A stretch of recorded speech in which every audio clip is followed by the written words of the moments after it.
I was 25 before I started making a living as a musician. During that time I did some shit jobs that I fucking hated, you know. And if that ain't the definition of working class, I don't know what is really, you know.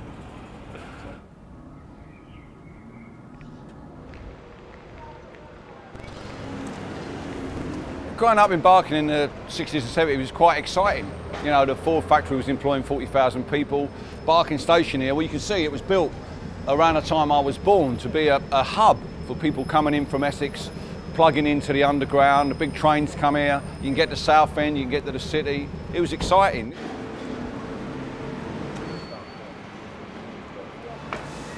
Barking was always a strong area for immigration because of the car factory. You know, people, when I was sort of young, the first immigrants I remember were from the Irish Republic, you know. They sort of worked at the car factory, made enough money, moved somewhere a bit more leafy.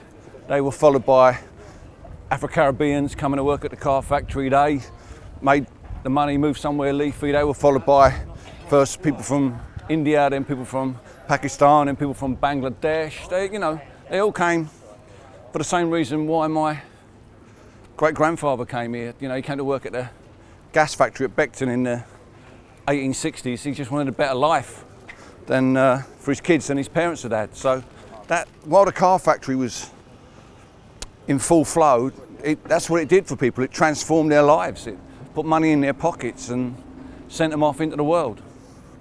Barking and Dagenham, since the car factory closed, really doesn't, in a sort of economic terms, really doesn't belong in the southeast of England. It's more like it should be in the northeast of England. It's like an old mining town or an old, you know, steelworks closed down, somewhere like that, or one of those places where they used to build ships. You know, we used to make cars, and all that's gone. And because our houses are the cheapest, anyone who's coming here from wherever, you know, and if they're just coming from Ipswich, looking for somewhere cheap to stay, they're going to end up in this place, and that puts a lot of pressure on all the local logistics, on the, you know, everything from queues to the buses to getting your kid in the local school. And central government's not interested in doing anything about that. So that allows people with very divisive ideas to come down here and get a toehold, because anyone who's lived here for more than 20 years will have seen there has been a huge amount of change. Don't tell me you're trying to find English people in Barking, because you won't find them. As I was saying, there's a lot of pissed off people in Barking, and there's an English person saying that to me as an English person, by the way, telling me we won't find no English people around here. So UKIP now are the de facto protest vote for pissed off people in Barking. So I wouldn't be surprised if they don't get a few councillors here. Wouldn't be surprised at all. So look, this is the Britannia, which used to be my local. It's turned into a, I think it's the cultural centre for the mosque now. Which is a bit unfortunate because, as you can see, it's covered in topless ladies.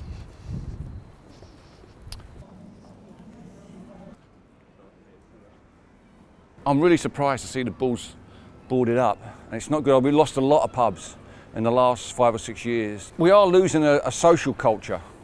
It's what we're losing. I don't necessarily think it's English, but it's just a social culture of people drinking together and spending time together. The working men's clubs that my parents used to go to that were, you know, down at Dagenham Heathway, that were connected to the car factory, obviously they've all gone. But to see, it seems every time I come back to town, another pub is closed. And I don't know what the, you know, people say it's to do with not being able to smoke in the, you know, indoors, you know, on public premises and all those kind of things. But I don't know, something's going on. The fucking White Horse is closed as well. What has happened to this town? What has happened to this fucking town? Is there a pub left in Barking, do you think? Where is everyone drinking?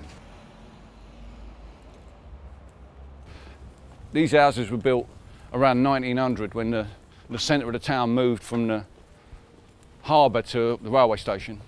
And this was all called New Barking. And they laid out these streets, 3 streets, and then the park was behind it. I mean, look at it, beautiful.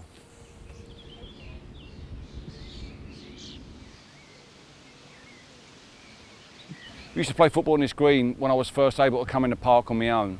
It's just, you know, shouting distance almost from my mum. And we used to use the gable end as a goal.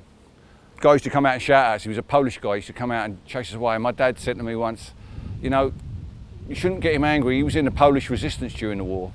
He'd probably come out and cut your throats. Like, we didn't play football there no more. We were like, we were gone. And hear that rustling of the of the poplars over there, that sound. That's the sound I went to sleep with every night, that beautiful sound, the gentle rustling trees, you know. I feel very fortunate to have grown up here. It's probably the, you know, the best thing about, for me, the best thing about growing up in Barking was growing up on the street with a park in it.